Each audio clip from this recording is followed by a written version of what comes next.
Sledeći widget na redu nam je Flipbox, a ovu lekciju snimam samo zbog toga da bih vam rekla da ga ne koristite. A sada ću reći i zašto. Flipbox je element koji ima, hajde da kažemo, lice i naličje. Lice vidimo, a naličje se prikaže nakon što postavimo kurs iznad tog elementa. Prvi razlog zbog kog ovaj element smatram glupim i ne koristim ga je to što ne možemo da podrazumevamo da će publika znati da treba da postavi kursor iznad ovog elementa. Dakle, ni po čemu ovaj element tako nešto ne sugeriše. Čak ni nama koji smo u ovom poslu, pa otvorimo neki sajt, čak i, dakle, mi koji znamo da takvi elementi postoje, ili korisnici interneta koji, ne znam, su imali više puta priliku da se susretnu sa takvim elementom, opet neće znati osim ukoliko slučajno ne postave kursor iznad, ili ukoliko ne napišemo ovde postavi kursor iznad da bi video dodatne informacije, što je opet, mislim, negde suludo, jel da? Sledeća stvar je to što na desktop uređajima posetilac može i da slučajno, kako rukom mrda po strani, može da otkrije šta se tu još dešava, a nije mu bilo očigledno.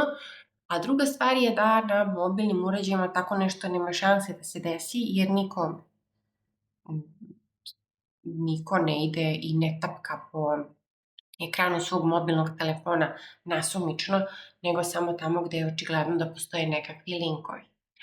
Sad, ja sam ovde tražila alternativu i kako da spasimo ovaj element, pa sam onda mislila, čekaj, možda ako bi se postavilo nekakvo dugme ispod ovog teksta, znaš, kao posetilac bi krenuo ili bi na mobilnom uređaju kliknuo, pa bi se dogodio ovaj switch. Ali ovo me fascinira koliko je glupo urađeno. Oni su iz Elementora dugme dali na naličju, a nisu nam dali mogućnost dugmeta na licu ovog elementa.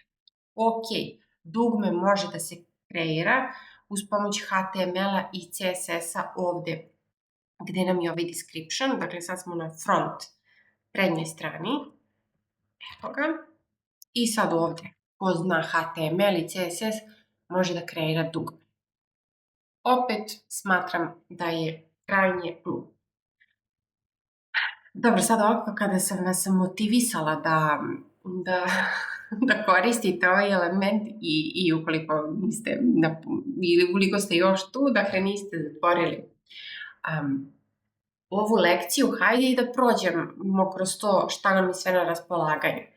Sad, mislim, negde će da postoji ukoliko je u pitanju nekakav kviz ili neki dečiji sajt. Mislim, ne mogu sada, nisam se u praksi susrela sa primerom gde mi je ovako nešto dobro došlo, pa da sada ne izmišljam, ali hajde, kao što sam rekla, važno je da znamo šta nam je sve na raspolaganju kako bismo sutra baratali sa većim brojem mogućnosti, a tako, kada nam dođe klijent sa nekakvim specifičnim zadatkom. Dakle, postavila sam widget na stranu. Ovde pod content imamo sekcije front, back i settings. Naravno, front je prednja strana, back je zadnja strana naličje tog elementa i kad kliknete ovde back, to nam se prikaže. Dakle,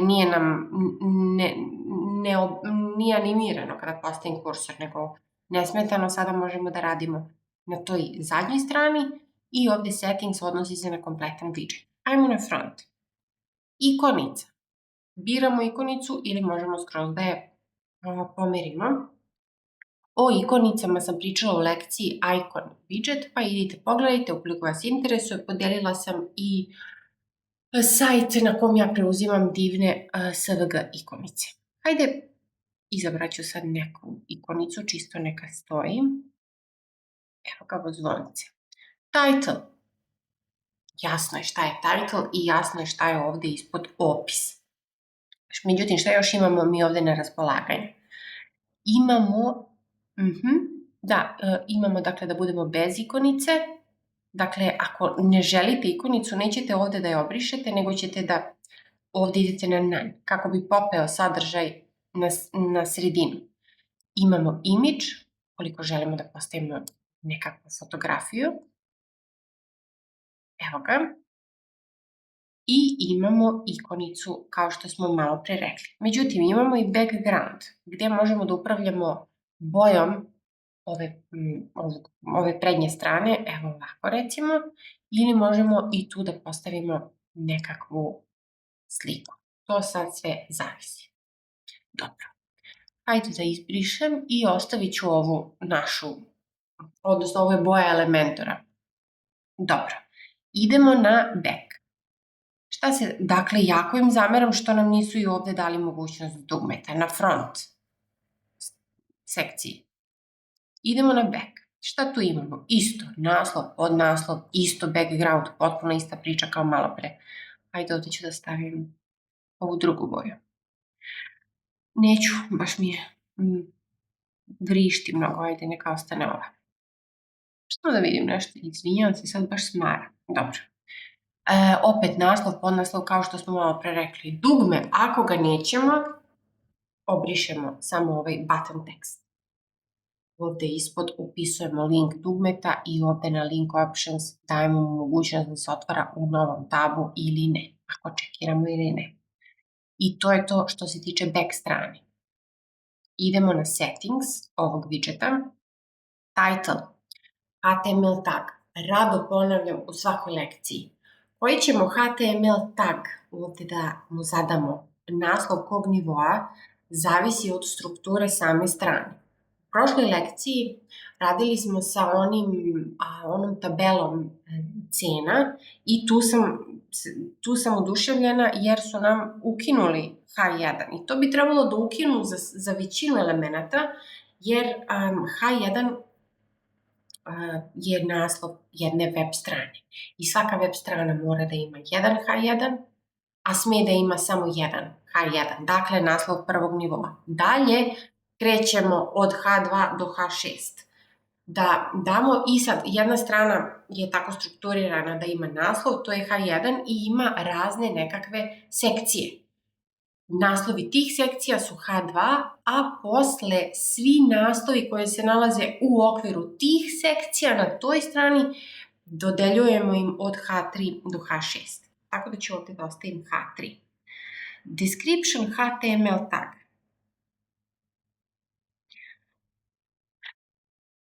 Ok je da ostane div i zaista sad ovaj kurs i ova lekcija ne podrazumeva da objašnjavam zbog čega, ali bez brige slobodno neka ostane ovaj div tag.